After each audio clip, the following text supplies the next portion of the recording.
habeen wanaagsan dhammaantiinba waa jimci 8 bisha Oktoobar ee sanadka 2021 idaacadda caawa iyo dunida waxaa idinla socodsiinaya aniga oo ah Nuur Xasan Nuur.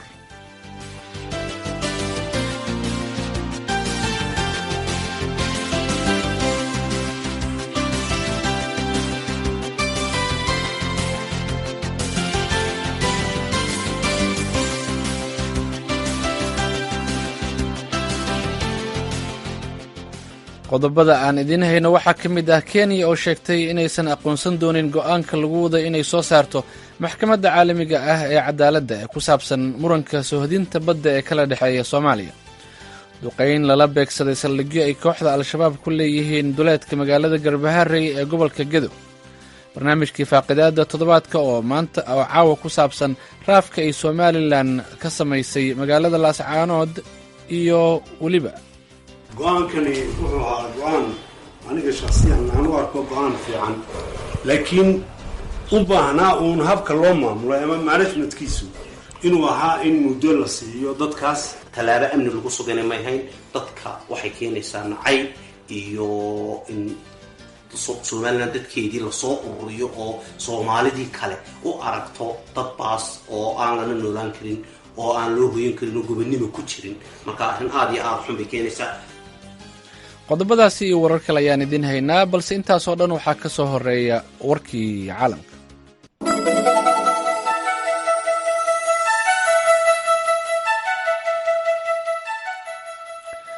ku dhowaad 50 ruux ayaa ku dhintay 143 kalena waa ay ku dhaawacmeen weerar qaraxyo loo adeegsaday oo jimcihii maanta ka dhacay masaajid ku yaala waqooyiga dalka Afghanistan. qaraxa ayaa ka dhacay masaajidka Qozaar Sayid Cabaad ee gobolka Kunduz kaas oo ah masaajid ay ku tukadaan bulshada gobolkaasi ee laga tirada badan yahay ee muslimiinta Shiicada.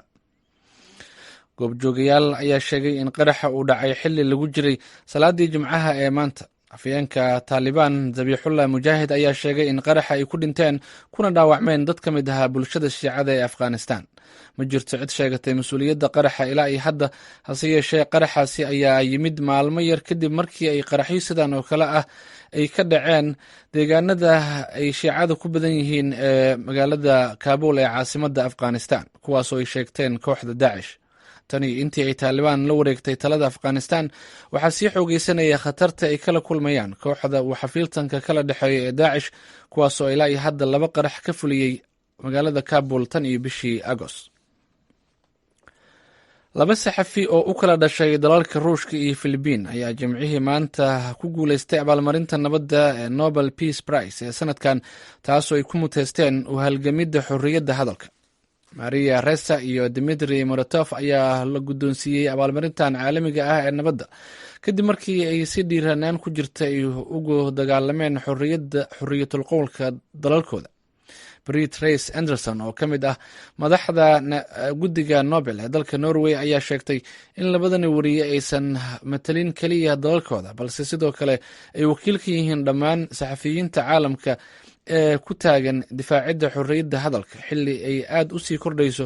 cadaadiska iyo madax uga istaagidda dimuqraadiyadda iyo xorriyadda. waa markii ugu horreysay ee ay wariyaal ku guuleystaan abaalmarinta nabadda tan iyo sanadka 1935 markaas uu ku guuleystay Karl van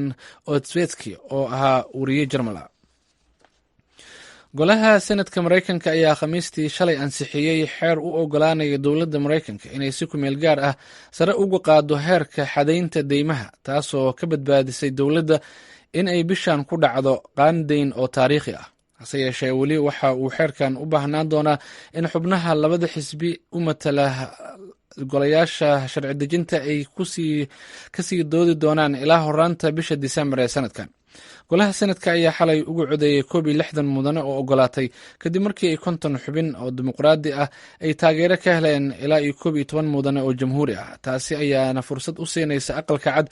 in xadaynta deynta dowladda la gaarsiiyo 28.4 trilyan oo dollar. aqalka wakiilada ayaa isna lagu wadaa in uu ansixiyo qodobkaasi.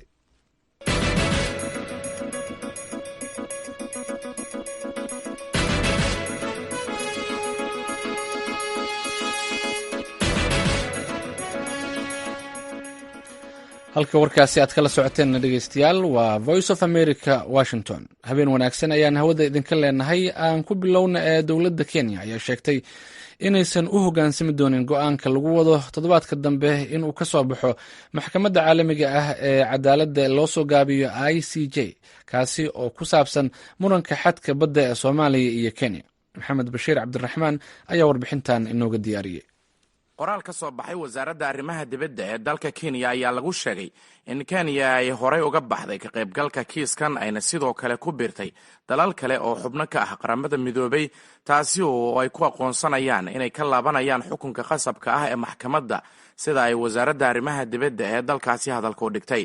dacwad badeedka labada dal ee deriska ah ayaa ku saabsan qayb ka mida badweynta India oo labada dal ay ku muransan yihiin lahaanshaheeda, halkaasi oo la aaminsan yahay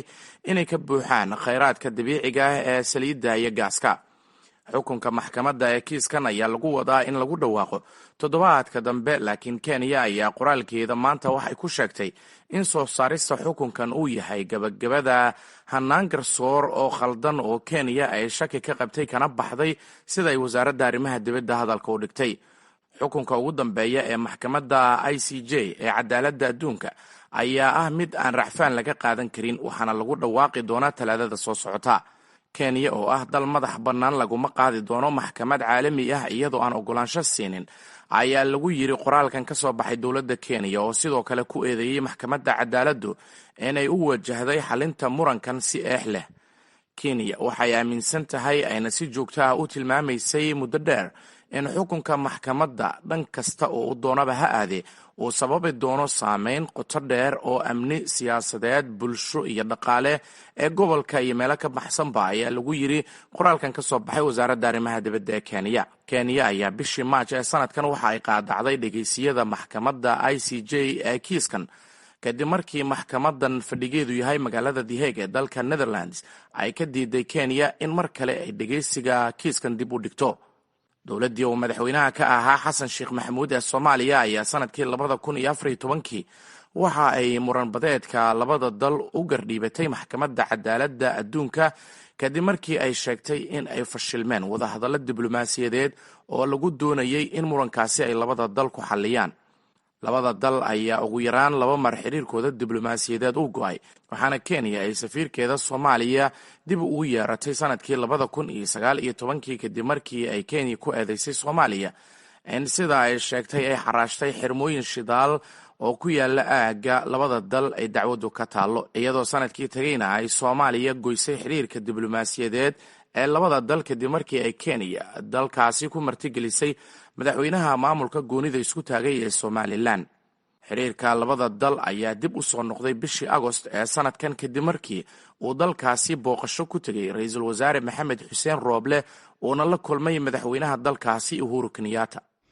mahadsanid Maxamed. warbixintaasina waxaa noo diyaariyey Maxamed Bashiir Cabdiraxmaan. haatanna Gedo. saldhigyada kooxda Al-Shabaab ay ku leeyihiin deegaano u dhow magaalada Garbaharey ayaa la sheegayaa inay duqeymo lala beegsaday. ciidamada Soomaaliya ayaa sheegay in saldhigyo ay kooxda Al-Shabaabku ku dhuumaalaysanayeen la burburiyey, sidoo kalena khasaaro isugu jira dhimasho iyo dhaawac la gaarsiiyey kooxda Al-Shabaab. duqeyntan ayay Saare Cabdi ka wareysatay Aadan Siraad Maxamuud oo ah gudoomiye ku-xigeenka magaalada Garbaharey. meel adigu Garbaharey dhanka waqooyi kaga beegan ilaa maaqa 40 kilomitir meelahaas ayay ciidamada amniga ee degmada Garbaharey ku sugan howlgallo u aadeen 24 saac aan soo dhaafnay goobahaas oo lagu tumayay inuu cadowga ku sugan yahay. marka waana laga eriyey wax hadda khasaare ah oo ka dhashay oo dhanka ciidamada ah ama shacabka ahna noolada soo sheegay. duqeyn inay dhacday ayaa wararkana soo gaaraya VOA-da ay sheegayaan, marka wax duqeyna miyaa ka dhacay meesha?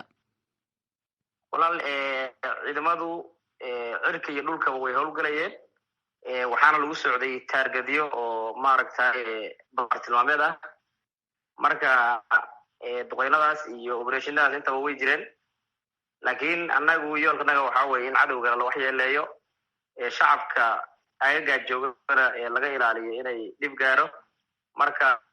operationnadaas way jireen, laakiin wax hadda khasaare ah oo dhanka shacabka ah tootali ma jiraan. waa gartay, maxaad ku tuhunteen meesha oo ku jiray? walaal waxaan ku tuunay dee cadowgu saacad walba raraaqiisa iyo meelaha uu ku sugan yahay iyo meelaha uu isku aruursanaya waa lala socdaa.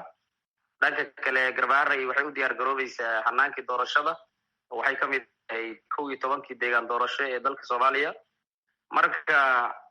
marka muxuu ahaay nimanka dhaqdhaqaaqyadooda iyo maaragtay hagardaabadooda loo naafeeyo ciidamada marka operationnada noocaas ay wadeen oo howlgal ay ku jireen maalmihii aan soo dhaafnay ilaa hadda ay ku jiraan. marka goobo lagu tumaayay inay ku sugan yihiin ama ay isugu imaan karaan bay ahayd sidaas baana loo bartilmaameysanayay. yaa wax ku noqday xataa ayaga wax soo gaarood ka warqabtaan ma jirtaa?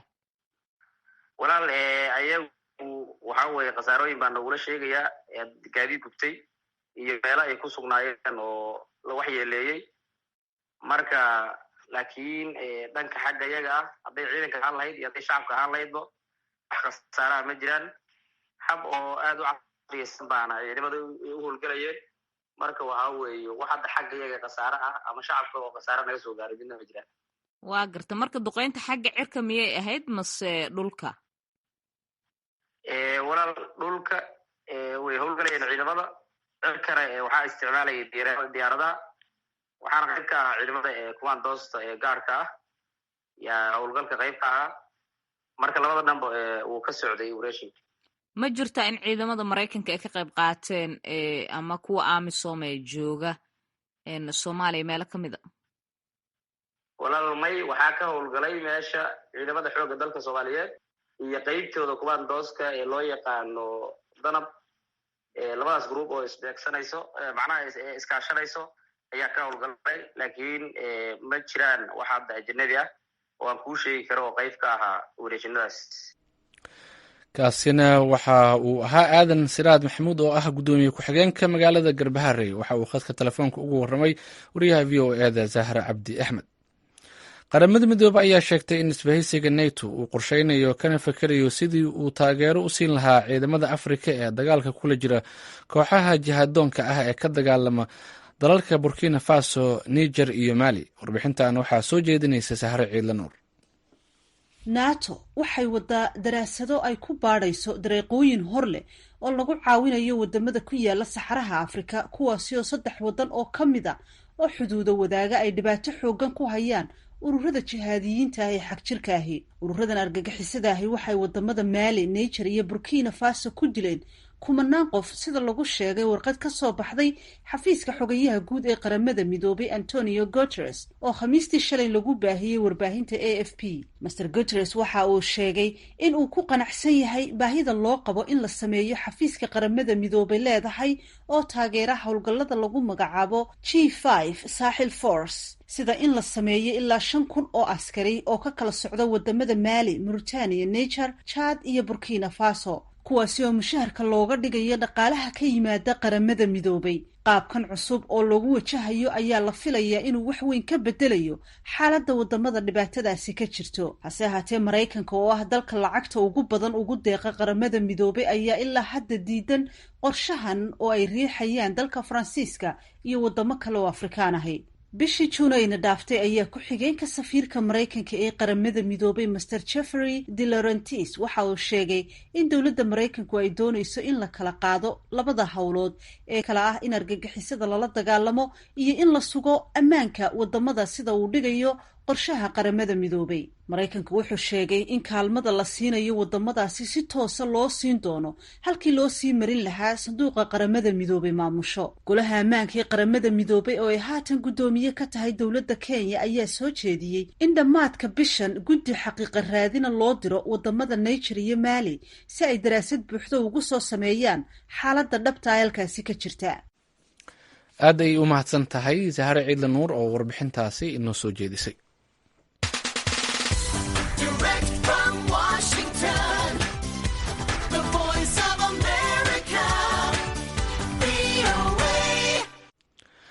habeen wanaagsan dhegeystayaal, halka aad nagala socotaanna waa VOA. haatanna kusoo dhowaada barnaamijka faaqidaada toddobaadka. waxaa magaalada Hargeysa inoogu soo diyaariyey wariyaheena Khadar Maxamed Cakulle.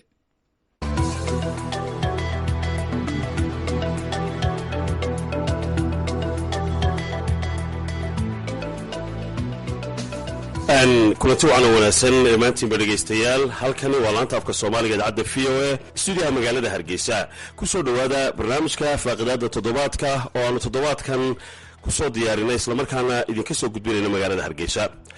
barnaamijku waxa uu ku saabsan yahay haddii aan la yidhaahdo oo aanu kusoo qaadan doonaa toddobaadkan bilowgiisii waxaa ciidamada ammaanka ee somalilan ay ka ururiyeen dadka ka soo jeeda koonfurta soomaaliya magaalada laascaanood ee xarunta gobolka sool, iyadoo dadkaasi la sheegay in sida ay ciidamada amnigu u sheegeen warbaahinta dilalka ama xagga amniga arrin la xidhiidha ay u sameeyeen tallaabadan. waxaa ka hadlay arrintan meelo kala duwan, weliba qaabka loo galay ayaa meelaha qaarkood ay cambaareeyeen iyadoo lagu tilmaamay inahay tallaabo degdega marka la eego xaqay dadkaasi u lahaayeen in digniin la siiyo oo muddo ay haystaan. si kastaba ha ahaatee barnaamijka waxaa martiigo aan aad iyo aad uga mahad celinayaa siyaasi cali axmed cabdi cali cantar oo xilal kala duwan ka soo qabtay dowladihii somalilan soo maray, islamarkaana ah siyaasi gobolka sool ka soo jeeda. waxaan uga mahadnaqayaa wakhtigiisa uu siiyey barnaamijka. aad baad mahadsantay cali. sidoo kale barnaamijka waxaa ka qayb qaadanaya xildhibaan maxamed abiib oo ka mid a xildhibaanada golaha wakiilada somalilan, isagana waxaan runtii uga mahad celinayaa wakhtiga uu siiyey barnaamijka. iyo ugu dambeyn sidoo kale barnaamijka waxaa isaguna wakhti siiyey oo martiigu ah oo igala qaybgelaya martina igu ah garyaqaan mubaarig maxamuud fallaag oo ah garyaqaan madax bannaan ama sharci yaqaan madax bannaan oo aanu ku eegi doono bal waxaa shuruucda caalamiga iyo xeerarka somalilan u yaalaaba arrintan lafteeda ay ka qabaan. ugu horreyn cali, dhammaantiinba soo dhawaada marka hore. cali aan kuugu horreysiiyo marka hore, weliba aadna waad ula socotay xaaladda gobolka sool, maxaa kaaga muuqda ama maxaa dadka ugu tilmaami lahayd go-aankan ay ciidamada amniga ee somalilan qaadeen iyo tallaabadan dadka koonfurta lagaga saaray magaalada? go-aankani wuxuu ahaa go-aan aniga shaksiyan aan u arko go-aan fiican, laakiin u baahnaa uun habka loo maamulo ama managementkiisu inuu ahaa in muddo la siiyo dadkaas oo ay muddadaa ku urursadaan si ay u helaan jaanis ay dayn iyo waxyaalo badan oo ka daadsan ay u qaadan karaan si ay dhulkoodii ugu noqdaan. laakiin waxaad moodaysay in degdeg ku jiro oo ay dowladdu fool ergeysa, iyadoo intii horeba 30 sannadoodba qaarkood ay deganaayeen. dee waxa 30 ay u joogeen maanta lagu adkaysan waayey inay bil ku tagaan. waxaad moodaysay anigu maanan garan markaa. waan kugu soo noqonayaa, waxaan siinayaa xildhibaan maxamed abiib xildhibaanka. si horta aad u aragta adu go-aankan dadkaa lagu ururiyey lagaga saaray magaalada laascaanood? bismillahi raxmaan iraxiim. aad iyo aad baad mahadsan tahay khidran kule iyo idaacadda v o a. anu waxaan u arkaa go-aankaasi mid khalada, waxaan u arkaa mid maad aragtay mid diroorteys ah, waxaan u arkaa mid guud ahaanba kasoo horjeeda maad aragtay shuruucda caalamiga iyo kuwa somalilan degsan labadaba. waayo dad dhibaato kasoo cararay, dadkan inay beerahoogii iyo guryahoogii ay beriyaan iyagaa u jeclaa, dhibaataa keentay halka. dee waa in wax badan la qiimeeyo marka dadkaa la celinayo oo xitaa la qiimeeyo waa dhulka lagu celinayaa nabad ma yahay. warbixintii UNHCR ayadda qaxootiga u dambey soo saartay berigii dhawada Kenya qaxootiga la celinayo waxay sheegtay meel lagu celin karo dad rayida weli maaha Soomaaliya, koonfurta iyo bartamaha Soomaaliya maaha ay soo saareen. marka iyadoo warbixintaa aan la iska indhatiray maxaa la yidhahdaa dastuurka Somaliland waxaan qabaynay dastuur jebinta. waayo Somaliland dastuurka ugu sarreeya labada qodob ee midna ka tobnaad yahay ee dastuurka midna 12aad waxay sheegayaan inay Somaliland raacayso oo ay ixtiraamayso xeerarka iyo baaqyada caalamiga ah ee xuquuqul insaanka iyo axdiyada qaramada midoobay. axdiyadaasina marka qaxooti la celinayo procedure baa dee loo dhigay la maro oo la raaco nidaam raaco. marka arrimahaasoo dhan eegaan waxaan arkaa arrin sharci darra inahayd, inay gaf ku ahayd dadka masaakiinta maaragtay kasoo qaxay dhibaatooyinka. waan soo noqon doonaa adigana waan kusoo noqonaya maxamed xildhibaan, laakiin garyaqaanka mubaarig adigu sharci yaqaan ahaan horta say kugu muuqataa? bismillahi raxmaan raxiim. waa mahadsantay idaacadda v-oda iyo ka qaybgalayaasha barnaamijkanba maxamed xildhibaan maxamed abiib iyo cali cantar. waan aad baan u salaamayaa. arrintaasi horta waa arrin aan aniga qalad weyn ila ah oo gaf weyn oo bini-aadanimada laga galay ayaa ka muuqata. ilaahay bini-aadanka ayuu karaameeyey, shuruucdeenoo dhanna bini-aadanka way karaamaysay oo xorriyaadooda iyo amniga naftooda iyo hantidoodaba way ilaalisay. marka arrintaas la qaaday tallaabo waxay ahayd aan loo meeldayin, sharci loo eegin, degdeg ku jiro, gef iyo violation amba gef xagga xuquuqda aadamaha ah oo la galay bay ahayd. mas-uuliyaddana waxaa leeahayd ciddii dee hawshaa fulinaysay. waa gef baa markaan wax gasha. waad mahadsantay aad baad mahadsantay cali. aan kusoo noqday siyaasi cali cantar, taliya booliska haddaynu soo xigano, wuxuu sheegay in arrintan ay amniga darteed u qaadeen. miyaan la odhan karin markaa duruuf baa keentay? maya lama odhan karo. waxa weeye horta dee tan xamar ka socota weli arrinta xamar ka socota laascanood ka socon mayso. arrintan dee labaataneeyo intaa dowlad somalilan jirtay in yar bay nabad ahayd, inta kale waxay ahayd un way socotay. madaxaa dadka laga tooganayo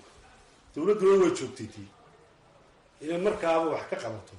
ayay ahayd. waxaad moodaa in si ay u fooleeriyeyso dowladdu oo ay culays u saartay dadkan deegaanka markaas degay ee soomaaliyeed. shuruucda haddii dib loogu laabtana maxaa ahaa ibraahim cigaal markuu halkan haystay somaliland uu haystay iyo madaxweynaha, waxaa jirtay digreeto uu soo dejiyey uu yihi qof kastoo soomaaliya uu degi karaa. macnaha ujeeda somaliland oo somaliland uu degi karaa. qof kastoo soomaaliya somaliland uu degi karaa, wuu ka shaqaysan karaa.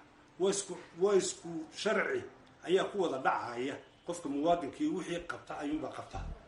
laakiin waxaa loo baahan yahay inaanay gelin arrimaha siyaasadda keliya ayahay. haddaba waxa weeye haddii hadda ay leeyihiin sida ay sheegayaan taliyayaashu nabadgelyo darteed baanu waxaan u rarnay bay yidhahdeen. innagu waxaan imika isku haysana habkii loo maamulay baa khaldanayd. managementkii habkii loo maamulay ayaa khaldanayd. laakiin haddii ay dadku dambiilayaal xitaa ku jiraan, dee dambiilayaasha laftoodii in la baadho ayay ahayd oo dabeetana laga soo dhex saaray aan lala degdegin. marka dee ufolerigaasaa jiray. waatay aan u imaado xildhibaan maxamed abiib. xildhibaan haddaan isa su-aasha ku weydiiyo in arrinta amni darteed ay u sameeyeen dee arrin ka wey baa meesha ka dhacday. amniga dee ciyaal baa dhabarka lagu sidaa la raafay. amnigu khalkhaliyey kaasi waa iska afkubaati taas. waxa weeyaan walaa taasiratun waasiratun wisra ukhraa bu ilahay qofna qof kale dembigiisa ma qaado. mucaahadooyinka caalamigaa kaa qaxootiga iyo kamagelya doonka dhammaantood waxay sheegayaan in qofna aan qasab lagu saari karo. dowladdu waxay ahayd inay waajibkeeda ay gudato oo qofka amniga khalkhaliyey sidiisa loo abaaro. wasaaradda arrimaha dibadda ee somalilan way ka hadashay iyadoo loo jawaabayo ra-iisul wasaaraha dowladda federaalka ee soomaaliya. ma muuqataa inay arrintii xasaasiyad kaloo siyaasiya ay kicisay? dee mas-uuliyadda innaga yeelayna wax kastoo xasaasiyado ka yimaada adduunyadoo dhan bayna ku dhaleecaysay soomaaliya. dalkani waa dal sharci ku dhisan. ugu yaraan qof baa dembi galay, labaa galay, saddex baa galay, kuwaa laftoodu way xaq u leeyihiin. haddii xitaa laga shakoyn la saaro ogeysiis bay xaq u leeyihin. waxay xaq u leeyihiin in loo sheego oo warqad qoran loo sheego iyagoo bayndhif qof la yidhaahdo hebel wa saasaa lagu weydiiyay muddadaasaad kaga baxaysaa waddanka. muddada ayaad kaga baxaysaa waddanka. hal qof oo adiyad u adartay oo diblomaasi oo laga saarayo waddan ayaa waktiga weer loo qabtay 4 saacadood. laakiin intaa baabuurkaas dabageliyo qofkii dhaqaaqaba saar meela ka dhacday dee adduunyada waa raaf. markaa ninka odhanay dadkan amni darray geysteen isaga waxaa weydiinaya dee ciyaalku maxay geysteen waa caalamiinki maxay geysteen. waatay aad mahadsanta xildhibaan maxamed abiib. mubaarik falaag gariiqan haddaad eegtid xagga bal maxamedna carabka waa ku dhuftay lakiin arrinta waxaad muddaa xaggii inay ka soo durugto xaggii siyaasadda haddana ay mar kale laisu jawaabayo. horta arrintani tallaabadan la qaaday oo aan markii horena sheegay tallaabo sharciya ma ahayn. hay-adaha amniga mas-uulku ka amniguna jawaab kamay bixin amni darradii ka jirtay oo tallaabadan ay qaadeen kamay jawaabayn amni darradii ka jirtay. xagga siyaasadda somaliland marna kuma gergelayso. waa arrin dhibku ah, waa arrin ay ka dhalan karayso consequence cawaaqib oo layskula xisaabtami karo oo waad arkayso iyo meelo badan baa laga dhaleeceeyey. dembiguna maaha dembiga wadar looma wada gale qof kastaa sida dastuurka qodobka 16aad faqradiisa 1 iyo 2 ka hadlaan dembi waa wixii horta sharci jideeyay ee maxkamad horteed ka cadaada ee lagu cadeeyo laakiin ummadan 500 qof oo 30 sano deganay in la yiraahdo waxaan u aanaynaynaa oo tuunadii waxaan u aanaynaynaa inay amni darro ka lug lahaayeen oo xitaa qof qura oo dadkaa kasoo jeeda inta lasoo qabtay oo indicator amba caddayn u noqon karo la odhanayo dadkaasu ku abtirsanaya kiiskii November waqtigaa dhacay maxkamadda markaanu keenay wuxuu ku caddaaday nin dadkaa kasoo jeeda lama keenin mas-uulkiina dee sharcigu ku shaqeeyaa ee sharciga kama sareeyo marka arrintaas waxay ahayd sidaa la sheegay waan ku raacsanay qodobka 8aad ee dastuurka Jamhuuriyadda Soomaaliland waa dadka muwaadiniinta ah ee joogay la xuquuqin marka laga tago rate food iyo rate in la doortay amba codeeya xuquuqaha noocaas mooyaane si sharci degan marka hore Soomaaliland baa sharci ku dejisay waa lagu ogaa cashuur bixiyaal bay ku wada ganacsigii waa tahay cali baan iman doonaa waxaan dhegeystayaasha xasuusinaya haddii ay imika nagu soo biireen halkaad nagala socota walaanta afka soomaaliga idaacadda VO-da waxaan bartanka kaga jirnaa barnaamijka faaqidaada toddobaadka oo ku saabsan dadka koonfurta soomaaliya kasoo jeeda ee laga raafay magaalada laascaanood toddobaadkan bilowgiisii ciidamada ammaanka ee somalilan tallaabada ay qaadeen iyo martida igala qayb gelaysa waa cali canjar siyaasi kasoo jeeda gobolka sool sidoo kale xildhibaan maxamed abiib oo ka tirsan golaha wakiilada somalilan iyo garyaqaan madax bannaan mubaarak maxamuud falaag haddaba cali aan ku imaado ma hayno ciddaas allaysa ama dad bay laayeen laakiin waa lagu soo dhex dhuuman karayaaba hadalka wasaaradda arrimaha dibadda ku qoran waxaa la soo xiganayaa hay-adaha sirdoonka iyo kuwa amnigu inay sheegayaan in lagu soo dhex dhuuman karo amniga halis ku noqon karaan waxa weeye haddii erayadaa la eegayo waxaa la sheegay nabadgelyada darteed in nimanka loo masaafo waxa gobolka ka dhacayna wuxuu ahaa dil lagu hayo dadkii gobolka u dhashay marka waxaan la qarinayaa maxay tahay ilaa waxa weeye maxaa wixii inaynu caddaynaa wanaagsan waxa weeye kuwan la daadguraynaye la wado waxa lagu wadaa nabadgelyadii bay xumeeyeen marka iyaga farta lagu fiiqay sida hadalku hamal daanaa laakiin cid baa farta lagu fiiqay ciddii farta lagu fiiqay cidda ku fiiqdeen waa xukuumaddii ee tiri maxaa ahayday amniga dartii baanu u mastaafirinay oo weliba si emergency dadkan u gurna anigu emergencygaas baan diidanay waata sidoo kale wasaaradda arrimaha dibadda kelmad bay isticmaashay hadalka somaliland waxay ku khasbanaaday inay tallaabadan qaado ma loolan karaa xal bay halkaa u aragtay may waata haddii cidi dembi gasho kuwan raggii sharciga yaqaano waa kan la filayo waxa weeye haddii cidi dembi gasho ciddii dembiga gashay in loo dabagalo oo la baadho cidaan dembi gelin in loo ciqaabo maaha haddii dembi jiray ciddii dembiga gashay in la qabto ayay ahayd laakiin iminka sida loo dhacayo hadalku u dhacaya waxa weeye marka uu ka hadlaayo ninka le xamar waxa ka dhacaya halkan ka dhici maaya mani aarareeba weeyaan kuwa toogta dadka xamar ee madaxa ka toogta marka laascaanood ka dhici mayso waanu ilaalinayna dee imise sanadood bay waxaanay socdeen maxaa loo ilaalin waaya markaa dalka waynu leenahay in la wada ilaaliyo waa waajib laakiin sida loo ilaalinayo waynay noqotaa si aynu ku wada qanacsannahay marka waxay ahayd inay arrintaa inay dejiyaan ciddii dembi lena ay dembiga saaraan dabeetana la qaado oo la xidho oo wixii uu waajib u leeyahay la mariyo oo sharciyadda la raaco waa hagaag garyaqaan mubaarak halkaa ii joog waxaan dhegeystayaasha doonaya inaan xasuusiyo waxaanu in badan xidhiir la samaynay wasaaradaha arrimaha gudaha iyo warfaafinta iyo taliska ciidanka booliska ee somalilan si arrintan aan wax uga weydiino tallaabadan ay qaadeen laakiin ilaa imika noomay suurtogelin laakiin waxaan doonayaa waxaa jira wasiir hore oo xukuumadda ka tirsanaa aan imika laakiin xilka haynin wasiirka hore ee beeraha somalilan axmed muumin seed oo isla barnaamijka la hadlay kana mid ahaa guddi muddo fadhiday magaalada laascaanood weliba xagga nabadgelyada loogu diray intii ay joogeenna dilal ka dhaceen waxaan weydiiyey aragtiisa la xidhiidha arrintan waxaa ku jira guddigii wasiirada ah ee uu madaxweynaha jamhuuriyadda somalilan u diray muddo hore dhowr wasiir baanu ahayn waxaan joognay 30 maalmood bil iyo dhowr cishaan joognay. bishaa iyo dhowrka cishaan joognay waxaanu xidhiir la samaynay shacabka muxuaha kala duwan ee laascaanood degan. waxaanu wax ugu wareysanay aqoonyahanka, dhalinyarta, haweenka, cuqaasha, odayaasha, culamaa udiinka, cid walba gaargaar baan xitaa ayaan qof walba u wareysanay. dadkaasi runtii waxaanan raadinaynay buugta ee dhiigan daadanaya ee faraha badan leh ee mar walba daadanaya muxuu xal baanu raadinaynay. dabeed dadkaas waxa inta badan nagu yidhahdeen dadkan hadda la raray, hadalkii maalinta dhawadaan yidhi waxaa laga yaabaa inay qaarsi kale u qaateen. dadkan hadda la raray waxbay dileen oo waxbay laayeen, cidna male, laakiin dadkan baa lagu soo dhex dhuumanaya bay yidhahdeen aan deegaanka ahayn. marka saa darteed bay xukuumaddu mar labaad ugu noqotay. dabeedna dadkii aan deegaanka ahayn baa xukuumaddu go-aamisay, waftigiina go-aamiyeen halkaa tegey in deegaankii ay ka yimaadeen guryahoogii si nabada loogu raro. dadkan le waa dad baa la saaraya yani somalilan oo dhan bay dadku degan yihiin. somalilan xamar bay qaar joogaan, waa dad wada degan weyn oo aanan dadka shacabkiis ay meel walba wada degan yihiin. laakiin dadkan deegaankan markii 85 qof intii somalilan jirtay 85 qof baa lagu dilay laascaanood.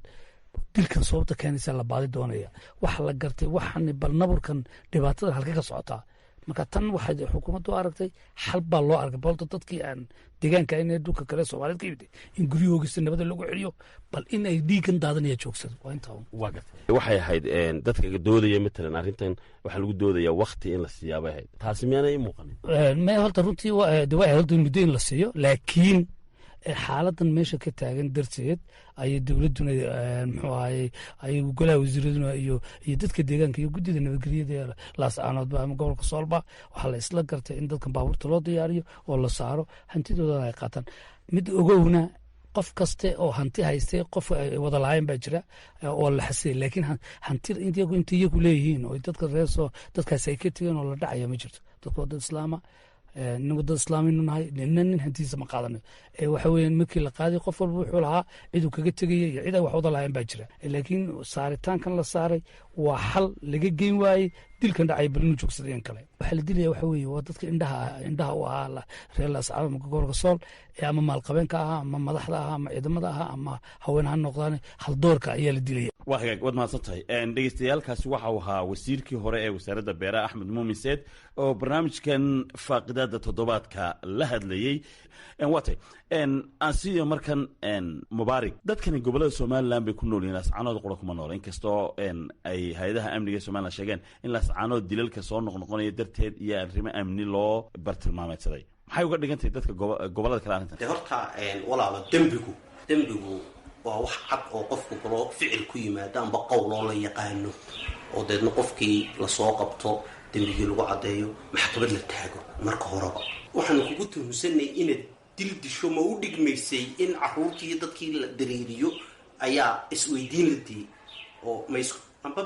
responka amba jawaabtay ka bixin lahayn mas-uuliyiinta amnigu su-aashan iyo dhibtan meesha ka dhacday ma u qalmaysay wax tallaabadan ay qaadeen. arrintaa kuwaa gobolkaa laascaanoodna waa lagu gafay oo tallaabo sharciga looma marin, tiixee dastoorka lama raacin, shuruucda kale caalamka qaxoontiga iyo sifilka iyo xuquuqaha ka hadasha lama raacin. wadatan uga dhib yar dadka la saarayay muxuu ahaa go-aanka cidda qaadatay oo loo mari karayay ma jirin? tallaabada ka dhib yar waxay ahayd oo dalka iyo dadkuba xitaa la garowshiya laga bixin lahaa dad in si fiican loo baadho kiiskan dembiilee lasoo qabqabto oo la yidhaahdo intaasoo dembi baa laascaanood ka dhacday. waxaanu dembiyadaa u haynay 6 bilood ugu dambeeyay 7 qof oo dadka halkaa ku abtirsada, xitaa taa lama hayo, qof lama hayo. cali cantar, somalilan waxaa had iyo jeer xataa qoraalka arrimaha dibadda ku jirtay in dalalka jaarkana ay kala shaqayso in dad soo qaxay muxuu ay ku noolaadaan si nabadgelyaana ugu noolaadaan. go-aankani muxuu ku yahay? wuxuu waxyeelo ku yahay taa aad sheegaysa buu ka hortegaya, si fiican uga hortegaya. tii maxaa ahayd international sharciga ahayd ee looga ahayd ayuu ka hortegaya. wuxuu ka hortegayaa tii qaxootigu ka hortegaya, tii dadnimadu ka hortegaya, tii soomaalinimadu ka hortegaya. waayo soomaali baynu isku nahay. hargeysa dooxan hargeysa baan nin baa ku dhintay, waxaa laga soo qabtay wajaale. habeenkaa uu dhintay cabdirasaaq ee ugu dambeeyey ninkaa arrimaha gudaha u dhintay maxaa ahayde dowladaha hoose markuu dhintay laascaanood waxaan idhi ninkaas isla habeenkaas ninkaa wada dhinteen wajaalaa laga soo qabtay ninkii. ciidanka jooga maxaa ahayde laascaanood ee booliiska ah guriga cabdilaahi labagole wuxuu jiraa 15 tallaabo way qaban waayeen marka guriga hortiisa lagu toogtay waxa weeye way jiifaan kuwaasina 7 seexdaan baan kuwana way soo jeedaanoo saqda dhexe qabtaan waagugama bariyeen wajale ka soo qabtaan marka dalku inuu wada sinaado sharciga inuu wada sinaado xuquuqda dadka sida loo eegayo inuu wada sinaado nabadda inuu wada sinaado dhaqaalaha Soomaaliland la wada leeyahay in la helo weeyaan welina ma jirto hay-adaha amnigu ku doodayaan waxaan sugaynaa amnigii laascaanood tallaabadan ay qaadeenna farsamo ahaan iyo maamul ahaanba ujeedada laga leeyahay tahay in amniga la sugo ma ku muuqataa inay tahay miduu ku sugmayo ma ku filan tahay aniga sida ila muuqato kuma filla waayo sababta ah wuxuu dhinacaskii jiray maxaa layga soo helaya berriba waan lumaya waxa weeye dowladdeenu indhaheedu ma furna dowladdu indhaheeda inay furto oo ay yeelato nabad sugid ilaalisa dalka oo dhaqdhaqaaqa la socota oo dadka la socota oo wax walba la socota in la helo weeye oo wararka si degdega loo helo dabeetana si wax oolana wax looga qabto haddii ay taa weydo laascaanood baad sheegaysaa burca ku xigaysaa berberaa ku xigaysaa saasaa dalka usii kala bowramay ka soo soconaysaa hargeysu maysu ku soo ururaysaa hargeysana waxba noqon mayso marka xildhibaan maxamed abiib maxay ka dhalan karaa arrintan waxaa ka dhalan horta kelmada ka horreysay dowladda aad maqasho dowlad dadka dhibaata ka furta way noolaysaa way karaamaysaa way sharaftaa laakiin dowladnimadu maaha hata dadka karaamada ka qaaday sharafta ka qaaday shalay dad ladnaayo furaashiya cariishiya iyo guryo fiican ku jiray baa maanta gidaa hogta dowladnimadu taama inay dadka dhibaatada ka furatay hoy siiso ayaa qaar hoy fiican ku jiray oo 30 sano Somaliland joogo ayaa maanta gidaa hogta qaabka ilaahay haynaga leexiyo gaalada waxay dhahdaa markay halkaas ugu soo waxay dhahdaa kabid bay dhahdaa markay derbiga moogtahay not in my name bay dhahdaa aniga magacayga laguma gelin taas yaa qaabka haynaga leexiyo isha haynaga leexiyo dadkaasina waa run referensigu Soomaalidu waliba waxa maartay argosku wax Soomaalida u dhigay waxaan fursadan uga faa'iideysan yahay walaalaha samra oo kuwa kaloon iyagu waxaan boogayno halkaa jooga idinkuna ku xadgudbina samra ilaahay idinma hooji doono hadday qaar ka idin xumeeyo joogo waa koox baledho weeye dadka reer Somaliland oo dhan way ka soo jeedaan arrintan way fitay argaaban arkayo uu abaabul ka socdo oo baxliyo shacabka ay kacaan dowladda ka mas'uul oo khasaarada ka yimaada hargeysa ku fidi kartaa marka degel duqdiisii durdurisay aragkiisa maxaa marin bari dowladdii baa durdurisay oo fowdada furtay shacabkii markaasoo inay sharciga gacantooda ku qaataan Soomaaliland de marka dadka reer argaabana wax leh war walaal dadka wada nooleeyeen agtoo dhigatay yaana gulufka ka socda laascaanood idinkuna inaad ku ginac qabsataan idinma wanaagsan dad wanaagsan baatiin gobolkii lagu urursanaa baatiin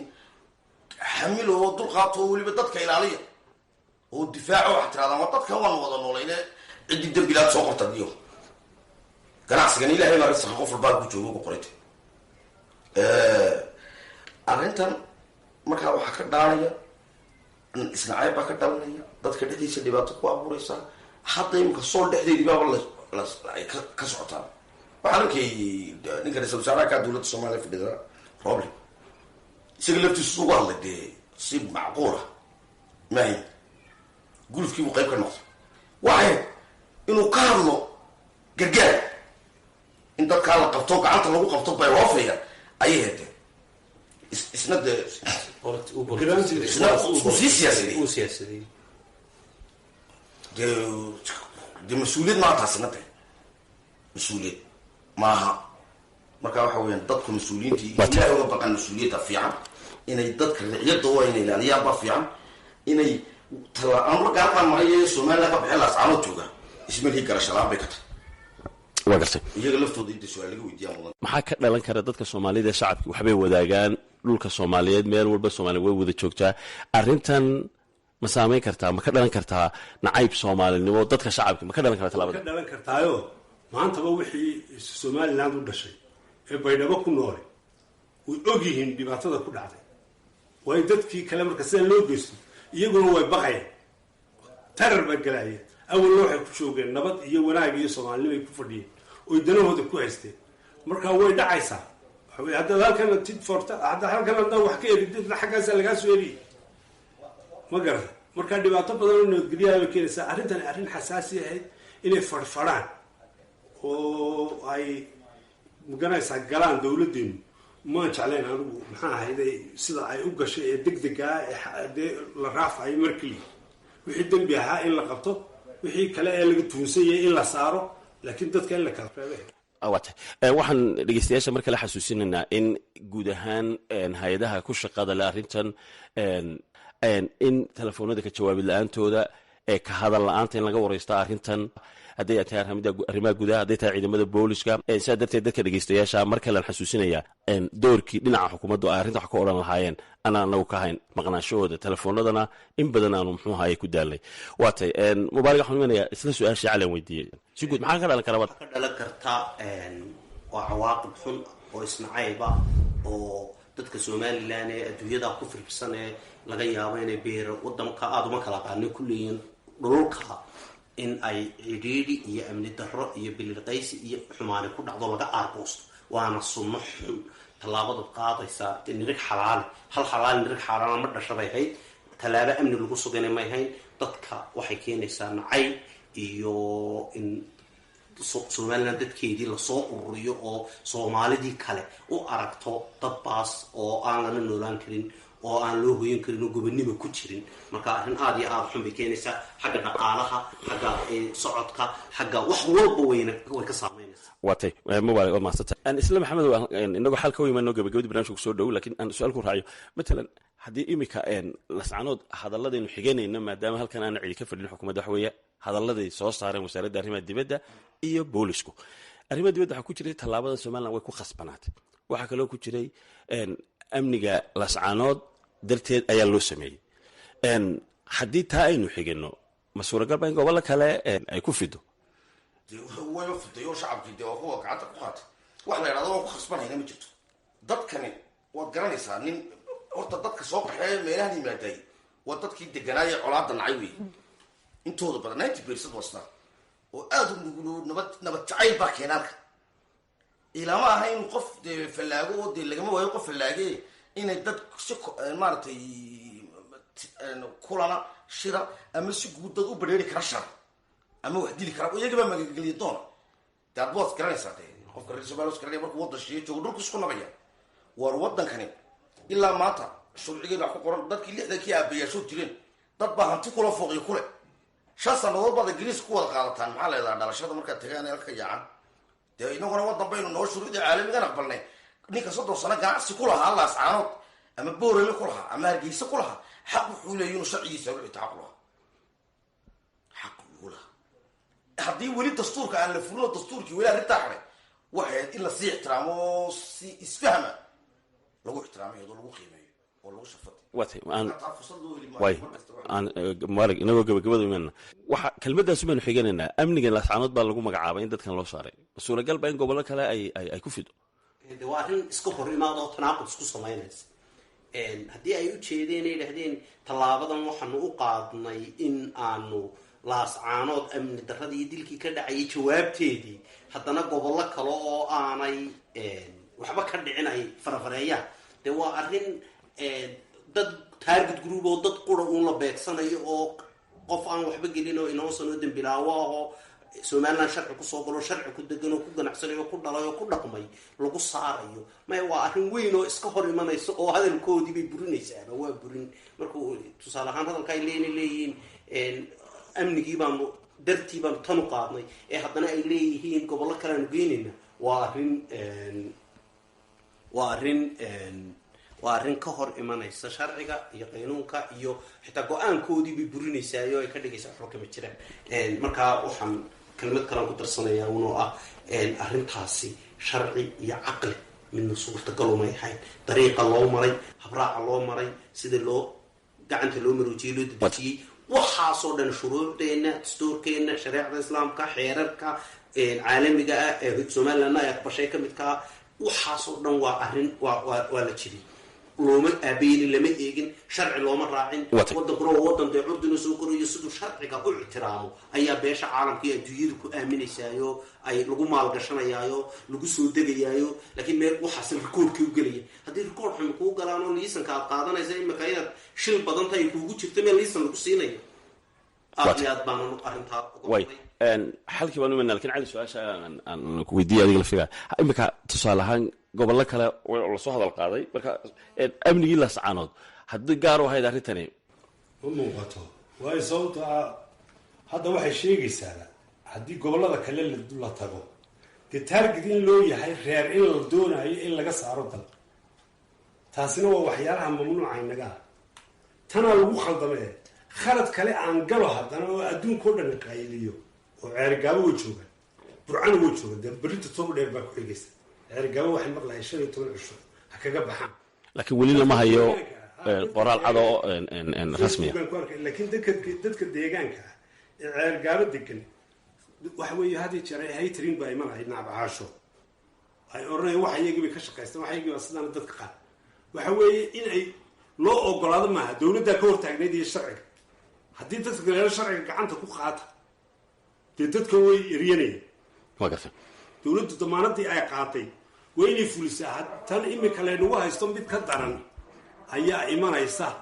oo adduunkao dhan ka soo qaylin doona dawladdu ha ka digtoonaato inay cid dambe saarto oo ay gobol ka saarto ayaan anigu lehay ha ku eekaato intii imika khaladka imika dhacay khalad kale haddana yay ku xogsiin way wada joogaan ilaa doora baa la joogaa sayrac baa la joogaa dad ajnabi meel walba way joogaan marka waa khalad soomaali meel walba way joogta macadaa jira waxbarashaa jirta dadku isku dhex jiraan wey wadooyinka inoo furan way isku dhex jiraan dadkii yaan la kala saarin marka haddii dadka la kala saaro haytari nabcaansho iyo waxay iman doontaa umuladaxla iman doonta waxaynu maraynaa xalkii ugu dambeeyey cali aan kaa bilaabo sidee baa qofka dembiilaha ahna aanu u dhuumanin oo shaqadii dembiga ee uu galay shaqadeeda iyo waajibkii sharciga ahaa looga maraa looga qabsadaa qof kalena aan loogu xadgudbin oo aanay u dhicin iyadoo laisle waxdawey wax ka weyn u iman xal kaste muxuu ku yahay aad arrintaas leedahay waa lagu furdaamin karaa waxaa jira dal markaynu nahay dee waxaa u dhisan hay-ado cadaaladiya hay-ado securitygiya hay-ado ayaa dhisan isku wada xidhan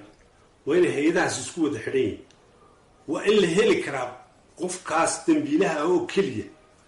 ee aan la odhan karin dee maxaa ahayde maxamed abin baa ku jiray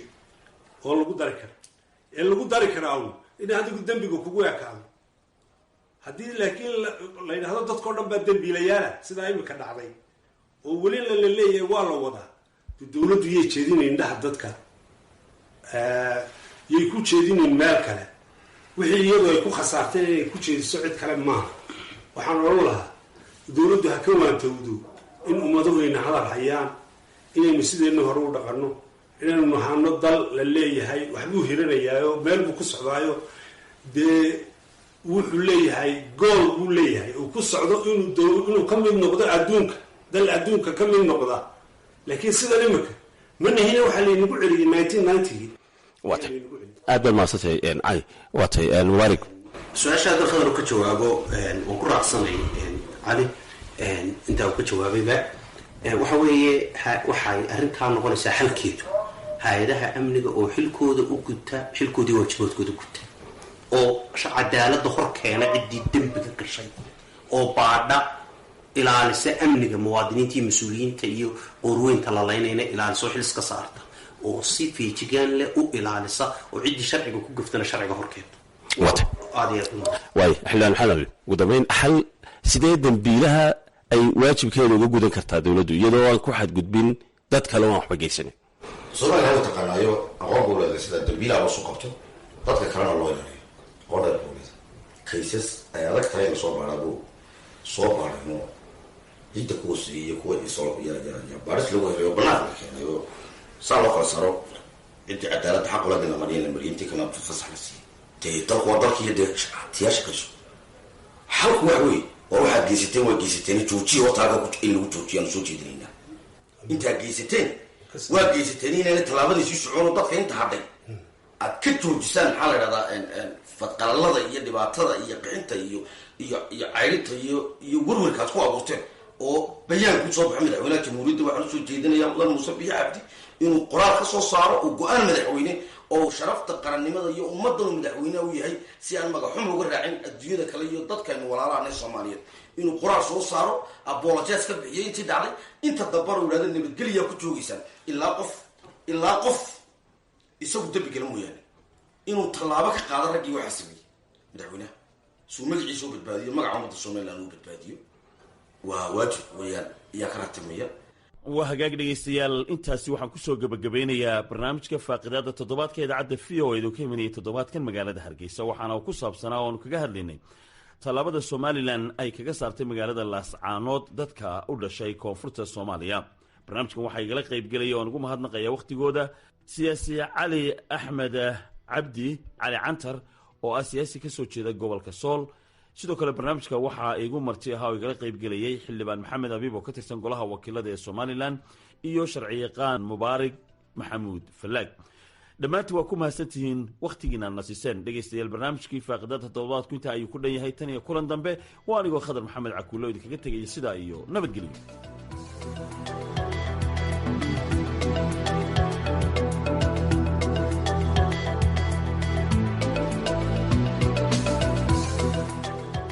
aad iyo aad ayuu u mahadsan yahay khadar maxamed cakule oo inoo soo diyaariyey soona jeedayay barnaamijkii faaqidaada toddobaadka. halka aad dhegeystayaal nagala socotaanna waa v o a washington. haatanna inta aanan aadin dhinacii heesaha aan idiin dulmaro qodobadii wararka caalamka caawa ugu waaweynaa. ku dhowaad 50 ruux ayaa ku dhintay 143 kalena oo ay ku dhaawacmeen weerar qaraxyo loo adeegsaday oo jimcihii maanta ka dhacay masaajid ku yaala waqooyiga dalka afghanistan. qaraxa ayaa ka dhacay masaajidka qozaar sayid cabaad oo ku yaala gobolka kundus kaas oo ah masjid ay ku tukadaan bulshada laga tirada badan yahay ee muslimiinta shiicada. goobjoogayaal ayaa sheegay in qaraxa uu dhacay xili lagu jiray salaadii jimcaha ee maanta. afayeenka taalibaan zabiixullah mujaahid ayaa sheegay in qaraxa ay ku dhinteen kuna dhaawacmeen dad ka mid ahaa bulshada shiicada. ma jirto cid sheegatay mas-uuliyadda qaraxa ilaa iyo hadda, hase ahaatee qaraxan ayaa yimid maalmo yar kadib markii ay qaraxyo sidan oo kale ah lala beegsaday dadka shiicada ah ee laga tirada badan yahay ee afghanistan, kuwaas oo ay sheegteen kooxda daacish. tan iyo intii ay taalibaan la wareegtay talada afghanistan waxaa sii xoogeysanayay khatarta ay kala kulmayaan kooxda uu xafiiltanka kala dhexeeyo ee daacish. laba saxafi oo u kala dhashay dalalka ruushka iyo filibiin ayaa jimcaha maanta ah ku guuleystay abaalmarinta nabadda ee nobel peace prize ee sanadkan, taas oo ay ku muteysteen u halgamidda xorriyadda hadalka. maria reza iyo dimitri morotov ayaa la guddoonsiiyey abaalmarinta caalamiga ah ee nabadda kadib markii si dhiiranaan ku jirta ay ugu dagaalameen xorriyatul qowlka dalalkooda. berit reis anderson oo ka mid ah madaxda guddiga nobel ee dalka norway ayaa sheegtay in labadani wariye aysan matalin keliya dalalkooda balse ay sidoo kale wakiil ka yihiin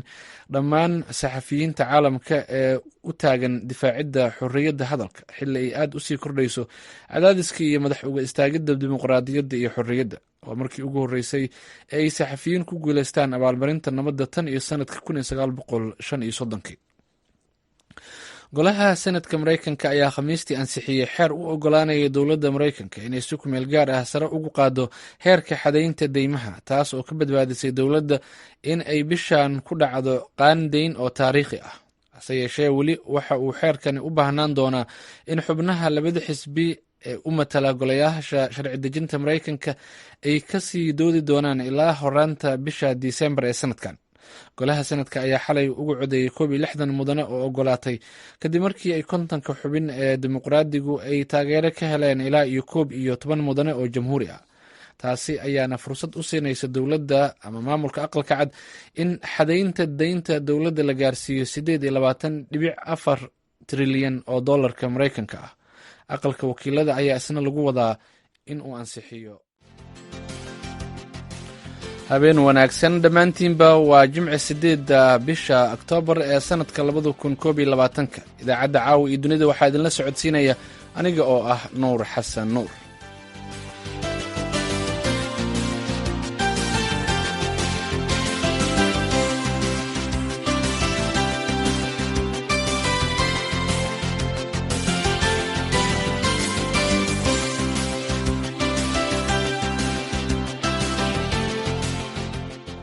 qodobada aan idiin hayno waxaa ka mid ah kenya oo sheegtay inaysan aqoonsan doonin go'aanka lagu wada inay soo saarto maxkamadda caalamiga ah ee cadaaladda ee ku saabsan muranka soohodinta badda ee kala dhexeeya soomaaliya. duqayn lala beegsaday saldhigyo ay kooxda al-shabaab ku leeyihiin duleedka magaalada garbaharey ee gobolka gedo. barnaamijkii faaqidaada toddobaadka oo caawa ku saabsan raafka ay somalilan ka samaysay magaalada laascaanood iyo weliba